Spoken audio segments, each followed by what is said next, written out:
Esi Kitwa, the forgotten queen of Ghana. What if I told you that one of Africa's most powerful women has been all but erased from our history books? A woman whose strategic brilliance saved her kingdom, whose diplomatic skills outmaneuvered colonial powers, and whose name should be spoken with the same reverence as Nzinga of Nongo or Yasantewa. Her name was Esi Kitwa.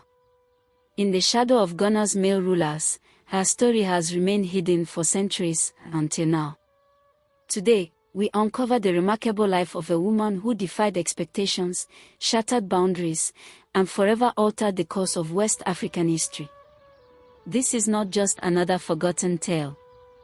This is the story of how one woman's courage shaped a nation, and why her legacy matters more than ever today. Early life. To understand Esi Kitwa's significance, we must first travel back to 18th century Gold Coast, modern-day Ghana, during a period of immense political upheaval. Born around 1730 in the coastal town of Elmina, Esi Kitwa entered a world increasingly dominated by European trade interests and growing tensions between regional powers. The daughter of a wealthy merchant and a royal lineage mother, she straddled two worlds, the traditional Fanti culture and the emerging international trading networks that would reshape Africa's destiny. Unlike most girls of her time, Esi received an education that was remarkably comprehensive. Her father, recognizing her exceptional intelligence, arranged for her to learn multiple languages, including Portuguese and English, alongside traditional knowledge. This unusual upbringing would later prove crucial to her rise. The Gold Coast during this period was a complex political landscape. The expanding Ashanti Empire pushed southward, seeking control of trade routes, while European powers, primarily the Dutch, British, and Portuguese, established coastal forts and competed for influence. Caught between these forces were the coastal kingdoms like the Fanti, who developed sophisticated systems of alliance and resistance to maintain their sovereignty. Esi's childhood coincided with increasing instability.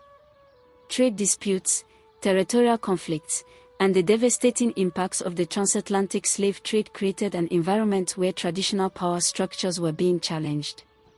For women especially, this period offered few paths to influence, making Esi's eventual rise all the more remarkable.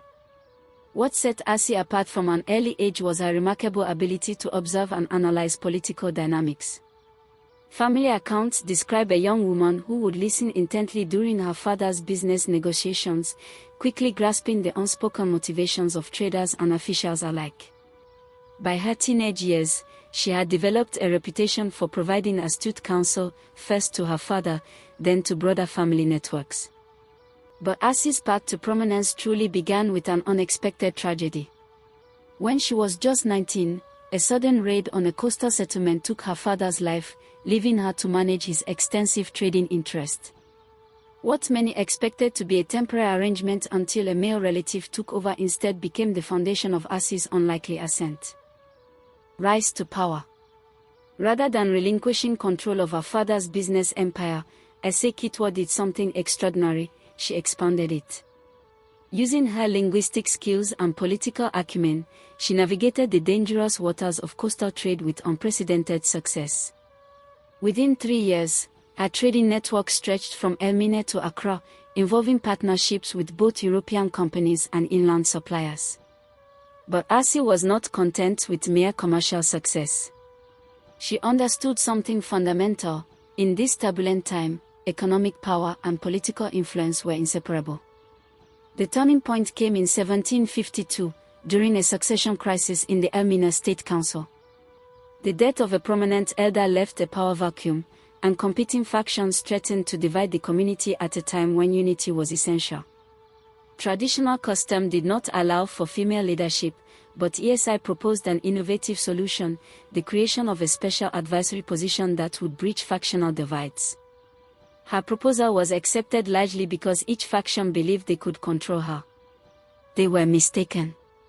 Within months, Esi had established herself as an indispensable mediator, using her extensive knowledge of both local traditions and European diplomatic practices to resolve disputes that had previously seemed intractable.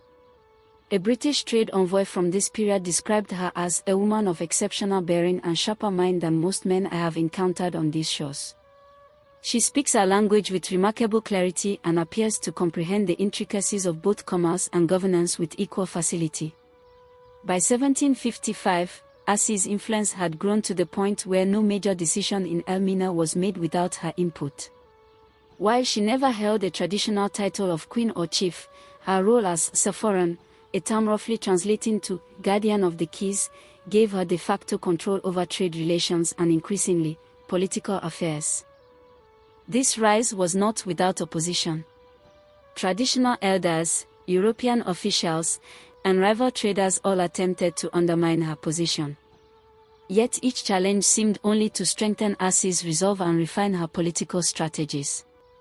She developed a network of loyal supporters spanning different social classes, created alliances with powerful women in neighboring communities, and carefully cultivated relationships with key European traders who came to respect her business acumen. What truly distinguished Esi's leadership was her vision beyond immediate power. Where others saw only threats, she recognized opportunities to fundamentally reshape the relationship between coastal Ghanaian communities and foreign powers. The Elmina Coalition. Esi Kitwa's greatest achievement came during the tumultuous period of 1760 to 1765, when competing colonial interests threatened to engulf the entire Gold Coast in conflict. The British and Dutch rivalry had reached new heights, with both powers pressuring local leaders to grant exclusive trading rights. Meanwhile, the Ashanti Empire continued its expansionist policies, viewing coastal communities as obstacles to direct European trade. Caught between these forces, many smaller states faced an impossible choice: submit to European dominance or risk Ashanti invasion. Esi proposed a third path, one so bold that even her closest advisors initially doubted its viability. She envisioned a coalition of coastal states, united despite their historical differences, that could balance these competing powers against each other. In a series of secret meetings held in 1762, Esi traveled to 7 different coastal communities, meeting with leaders, both men and women, to articulate her vision. Her message was simple but powerful: divided, they would all eventually fall to either European control or Ashanti dominance. United, they could maintain their sovereignty by making themselves too valuable and too costly to subjugate. The Elmina Coalition, as it came to be known, represented something revolutionary in Gold Coast politics, a diplomatic alliance built on mutual interest rather than kinship or traditional obligation. At its core was a sophisticated understanding of leverage. The coalition coordinated trade policies, standardized practices, and most importantly, shared intelligence about both European and Ashanti intentions. Esi established an intricate system of messengers who could rapidly communicate between member states, allowing the coalition to present a unified response to external pressures. When the Dutch attempted to renegotiate trading terms with Elmina in 1763, they were stunned to find that neighboring states immediately implemented similar restrictions, effectively preventing the divide-and-conquer tactics that had worked so effectively in the past. A particularly brilliant element of Esi's strategy was her use of cultural diplomacy. She organized a series of festivals and ceremonies that brought together communities with historical tensions, creating opportunities for relationship building that extended beyond political leadership to ordinary citizens. These gatherings served both cultural and strategic purposes, reinforcing a shared identity while providing cover for political negotiations. The success of the coalition was perhaps best demonstrated during the coastal crisis of 1764, when British naval forces threatened military action against communities that traded with Dutch partners. Rather than capitulating, the coalition implemented a coordinated embargo that forced the British to withdraw their threats. As one colonial administrator complained in his correspondence, these natives have developed an unprecedented unity that renders our usual methods ineffective. Behind this development, one finds repeatedly the hand of the merchant woman known as Esi. Challenges and strategies. Despite its early successes, the Elmina Coalition faced tremendous challenges. Internal disagreements, external pressures, and the inherent difficulties of maintaining unity across diverse communities all threatened to unravel Esi's diplomatic achievement. The greatest crisis came in 1765, when Ashanti forces launched a major offensive against coalition territories. Several member states considered abandoning the alliance and seeking individual protection from European powers. It was Esi's most difficult moment as a leader. Her response demonstrated why she deserves recognition as one of history's great strategic thinkers. Rather than meeting force with force, a battle the coalition would surely lose, Esi implemented what modern analysts might call asymmetric diplomacy. First, she leveraged the coalition's economic power, directing trade away from routes that would benefit the Ashanti campaign. Second, she initiated negotiations with specific Ashanti subchiefs, identifying and exploiting divisions within their political structure. Third, and most daringly, she established a direct communication channel with the Ashanti leadership, proposing a landmark trade agreement that would give them privileged access to certain coastal markets in exchange for territorial integrity. These multi-layered strategies required tremendous coordination, absolute secrecy in certain aspects, and the careful management of competing interests. Contemporary accounts describe Esi working through days and nights, meeting with countless stakeholders while maintaining a comprehensive understanding of the complex political landscape. By 1766, the crisis had passed. The Ashanti offensive halted before reaching coalition strongholds, and a new equilibrium emerged, one that preserved the autonomy of coastal states while acknowledging Ashanti power. European observers, initially skeptical of the coalition's chances, were forced to recognize it as a legitimate political force. What's particularly noteworthy about Esi's leadership during this period was her resistance to personalized power. Unlike many successful political figures, she consistently emphasized institutional structures over individual authority. She established councils with representatives from all coalition members, created formalized processes for decision-making, and insisted on systems that could survive beyond any single leader's lifetime. This approach reflected Esi's profound understanding of sustainable governance. She recognized that personality-driven leadership, however effective in the short term, ultimately created vulnerability. As she reportedly told a gathering of coalition representatives, "A single tree may be mighty, but it falls in one strong wind. A forest of lesser trees withstands the greatest storms." Legacy and erasure. The Elmina Coalition maintained its influence for nearly 2 decades, fundamentally altering the political landscape of the Gold Coast. Even after Esi's death around 1780, the institutional structures she created continued to shape regional politics for years. So why don't our history books celebrate Esi Kitwa alongside other great African leaders? The answer lies in the intersection of gender, colonialism, and historical documentation. As European influence expanded in the 19th century, the keeping of historical records increasingly fell to colonial administrators and missionaries who brought with them specific assumptions about leadership and governance. Women's political contributions were systematically downplayed or erased entirely. When the British consolidated control over the Gold Coast in the 19th century, they implemented administrative systems that formalized male authority and dismantled traditional avenues of female political participation. The diplomatic networks and governance structures that Esi had created were gradually replaced by colonial institutions that excluded women from formal power. Furthermore, oral traditions that preserved Esi's achievements were disrupted by forced resettlements, economic changes, and the gradual imposition of European educational systems that privileged written records over oral history. Without prominent male descendants to champion her legacy, Esi's story faded from broader historical awareness, surviving primarily in fragmented family histories and local traditions. What little written documentation of her life exists comes primarily from European trade records, diplomatic correspondence, and the occasional personal journal, sources that often reduce complex political realities to simplistic observations. Even these limited accounts, however, contain enough consistent references to establish the outline of her remarkable achievements.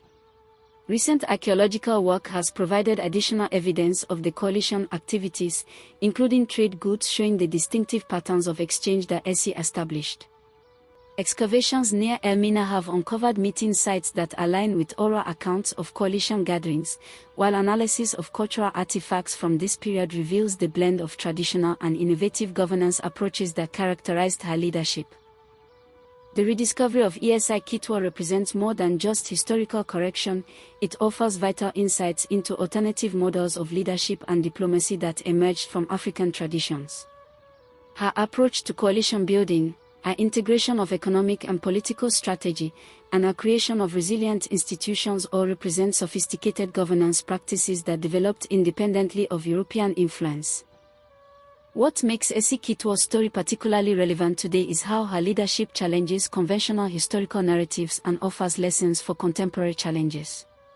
First, Esi's diplomatic innovations demonstrate that complex coalition building and sophisticated international relations were not European inventions exported to Africa, but rather developed independently in response to local conditions. The Elmina Coalition predates many European multilateral arrangements and employed diplomatic techniques that would be recognized by modern international relations experts. Second, Esi's leadership style, emphasizing institutional strength over personal power, collaborative decision-making over autocratic control, and sustainable systems over short-term advantage, offers an alternative model to the great man approach that dominates many historical accounts. In an era where democratic institutions face pressure worldwide, her emphasis on governance structures that transcend individual leaders resonates with particular urgency. Third, the erasure of Esi's achievements illustrates how historical narratives are shaped by power and perspective. The reconstruction of her story reminds us to question whose histories are preserved, whose contributions are valued, and how these choices shape our understanding of the past and possibilities for the future. For contemporary Ghana and broader African politics, Esi's legacy offers a powerful counterpoint to colonial narratives that portrayed pre-colonial governance as primitive or simplistic. Her strategic sophistication, diplomatic innovation, and institutional vision demonstrate the complex political traditions that existed before European dominance, traditions that were not simply erased but rather pushed underground, where they continue to influence community organization and resistance. In recent years, historians, archaeologists, and cultural researchers have begun the painstaking work of reconstructing Esi's full story. Oral histories from families claiming connection to coalition members have been collected and cross-referenced. Archaeological excavations have examined trading patterns and settlement changes that align with coalition activities. Colonial archives have been re-examined with attention to the passing references that, when pieced together, reveal glimpses of this remarkable woman's influence. This ongoing research not only enriches our understanding of West African history but also provides crucial context for modern Ghana's political development. The diplomatic traditions that Esi exemplified, building consensus across different interests, leveraging economic relationships for political advantage, and creating institutional structures that distribute rather than concentrate power, continue to resonate in contemporary African governance challenges. Esi Kitwa's journey from merchant's daughter to architectural genius of one of West Africa's most significant political coalitions represents a chapter of history that deserves wider recognition. Her ability to navigate treacherous political waters, build unlikely alliances, and create lasting institutions offers lessons that transcend her specific time and place.